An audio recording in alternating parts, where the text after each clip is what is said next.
ଜାଣିଛନ୍ତି ସାଙ୍ଗମାନେ, ମଣିଷ ଜୀବନରେ ବେଳେବେଳେ ଏକୁଟିଆ ରହିବା ପାଇଁ କାହିଁକି ଭଲ ପାଏ?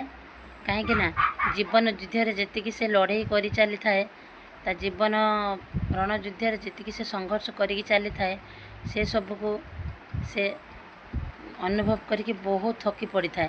ତ ସେଥିପାଇଁ ମଣିଷ ବେଳେବେଳେ ଏକୁଟିଆ ରହିବା ପାଇଁ ଚେଷ୍ଟା କରେ।